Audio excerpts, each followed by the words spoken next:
Welcome back दोस्तों। जय हिंद। मेरा नाम संदीप कुमार अग्रवाल और मैं आप सभी का स्वागत करता हूं आपके अपने चैनल डेली डोज में। आज है 24 दिसंबर 2020 और हम लोग डिस्कस करेंगे आज के कुछ क्वेश्चंस को लेके। चलिए फिर शुरू करते हैं हम लोग आज की क्लास।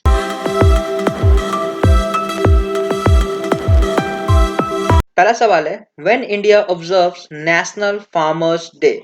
ठीक है, तो हम लोग भारत देश में नेशनल फार्मर्स डे कब सेलिब्रेट करते हैं? तो ये हम लोग हर साल 23 दिसंबर को सेलिब्रेट करते हैं। बेसिकली इस दिन क्या होता है, इस दिन हमारे पूर्व प्रधानमंत्री चौधरी चरण सिंह जी का जन्म दिवस होता था।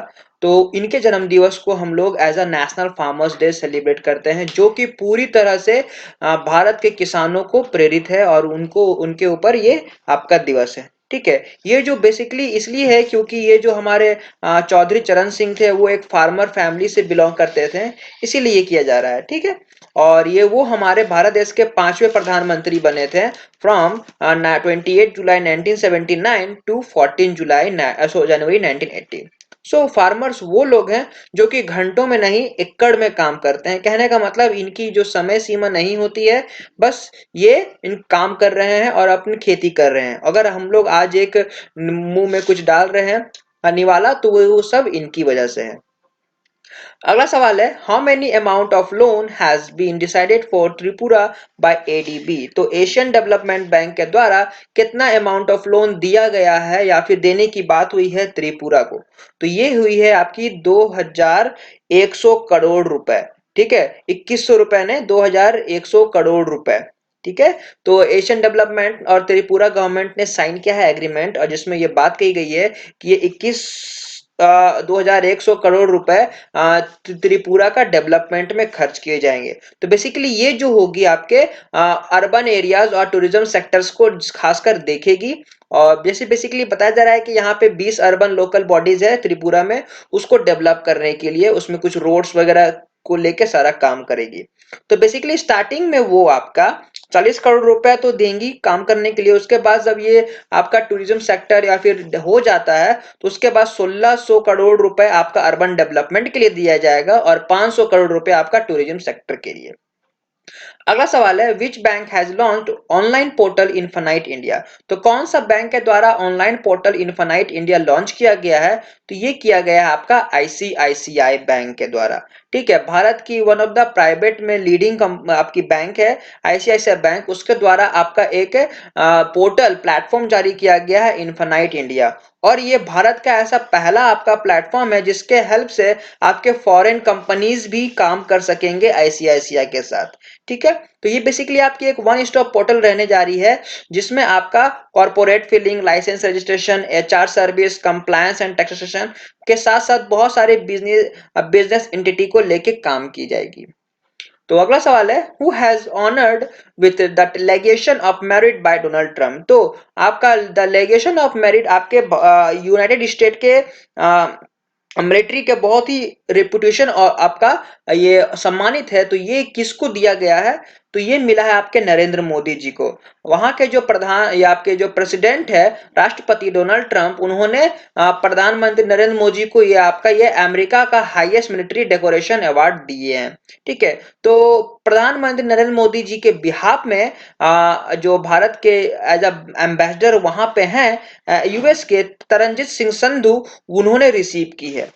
तो ये प्रेस्टिजियस अवार्ड जिसका नाम है लेगन ऑफ मेरिट, ये दिया गया है मोदी जी को for his leadership in elevation strategic partnership of the two countries.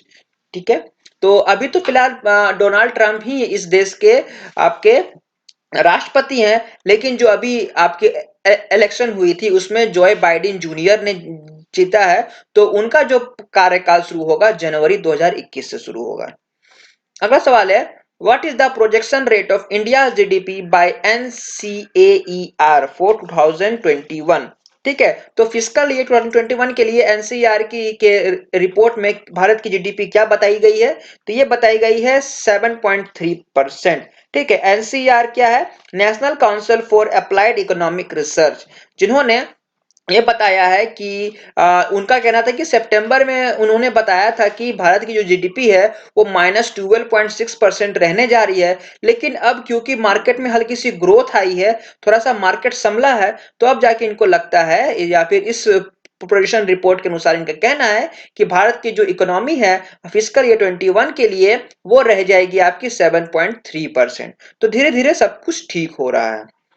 अगला सवाल है हु हैज इनॉग्रेटेड 12th गृह समिट। तो 12वां गृह समिट किनके द्वारा लॉन्च किया गया है, इनॉग्रेट किया गया है? तो ये किया गया है वेंकैया नायडू जी के द्वारा। भारत के जो उपराष्ट्रपति हैं वेंकैया नायडू, उनके द्वारा ये चालू किया गया है। तो ये आपकी 12वीं ग्रीन प्रोजेक्ट होगी, जो कि इसका बेसिकली फुल फॉर्म है green rating for integrated habitat assessment summit, जो कि वर्चुअली की गई है।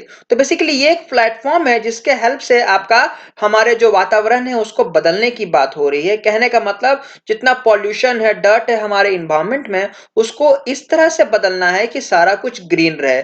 ठीक है, कहने का मतलब पॉल्यूशन फ्री रहे या फिर बहुत ही नेग्लिजिबल अमाउंट में पॉल्यूशन प्रोड्यूस हो। ठीक है, तो इसको लेके जो इस बार की थीम रखी गई है वो है आपकी रिजुविनेटिंग रेजिलिएंट हैबिटेट्स।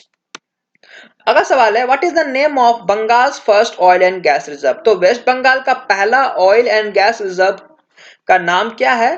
तो ये है आपका बंगाल बेसिन। ठीक है, तो union petroleum and natural gas के मिनिस्टर धर्मेंद्र प्रधान जी ने अनाउंसमेंट किया है कि वेस्ट बंगाल की जो पहली ऑयल एंड गैस रिजर्व है वो अब भारत देश को समर्पित है। वो डेडिकेट करेगी मतलब डेडिकेट की जाएगी भारत को। तो बेसिकली अब जब भारत को होगी तो जो भारत की जो ओएनजीसी प्लेटफॉर्म है, कहने का मतलब oil and natural gas corporation, अब सारा उसका काम ये संभालेंगे। तो अब वो जो भी उससे प्रोडक्शन होगी वो सारा कुछ ओएनजीसी के अंदर में आएगा। तो ये आपकी 8वीं सबसे बड़ी बेसिन बनने जा रही है ओएनजीसी की। तो यहाँ के जो सीएम है आपके वेस्ट बंगाल के वो है ममता बनर्जी, और यहाँ के जो गवर्नर है वो है जगदीप धनखड़ जी। अगला सवाल है आपका who has appointed as the DGP of Andaman and Nicobar. तो अंडमान एंड निकोबार के लिए किन्हें डीजीपी चुना गया है? तो ये चुना गया है आपके Satyendra Garg. Satyendra Garg senior IPS officer रह चुके हैं। ठीक है, और इनको चुना गया है as the DGP of Andaman and Nicobar. ठीक है, ये वैसे बेसिकली होम मिनिस्टर के लिए काम कर रहे हैं, मतलब यूनियन मिनिस्ट्री के लिए। तो वहां पे ये हैंडल कर रहे थे नॉर्थ ईस्ट डिवीजन वाला एरिया, और एज सेक्रेटरी काम कर रहे थे वहां पे। और इसके साथ अगर देखें तो आपके टॉप लेवल के जो रिसफल हैं आईपीएस ऑफिसर रणबीर सिंह कृष्णा, उनको अपॉइंट किया गया है as police chief of Puducherry. अगर हम बात करें वहां के लेफ्टिनेंट गवर्नर के अंडमान एंड निकोबार के, तो ये हैं आपके डीके जोशी। अगला सवाल है with which Indian state UN women has tied up for India's first gender data hub. तो यूनाइटेड नेशन वुमेन जो संस्था है उसने भारत के कौन से राज्य के साथ संगठित किया है, आपका काम करने के शुरू किया है, जिसके अंतर्गत भारत का पहला जेंडर डाटा हब बनने को रेडी है? तो यह है आपका केरला। ठीक है, UN women and Kerala government दोनों ने आपका ये पार्टनरशिप किया है, आपका एक मेमोरेंडम साइन किए जिसके अंतर्गत आपका जेंडर इक्वलिटी की बात की जाएगी। कहने का मतलब तो बेसिकली जो महिलाओं को सम्मान देना है और भी अलग ट्रांसजेंडर है तो उन सबको एक इक्वलिटी मिल सके हर चीज में। और साथ ही साथ ये एक भी काम और देखेगी जैसे कि विमेन एम्पावरमेंट को लेके, और ये लॉन्च की गई है by the social justice department of Kerala, और ये जेंडर पार्क के थ्रू होगा। तो यहाँ के जो सीएम है आपके पिनरैन विजयन ने इसकी जानकारी दी है, और यहाँ के जो गवर्नर है आरिफ मोहम्मद खान है। अगला सवाल है आपका who has been taken over as the president of ASSOCHAM। तो इसके प्रेसिडेंट के रूप में चुना गया है आपका विनीत अग्रवाल जी को।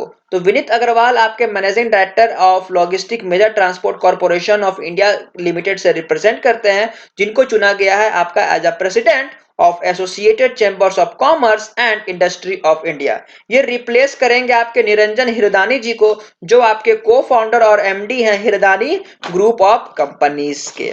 ठीक है, तो बस यही थे हमारे आज कुछ क्वेश्चंस जो मैंने आप सबके साथ डिस्कस किया। आई होप ये सेशन आप सबके लिए हेल्पफुल होगी।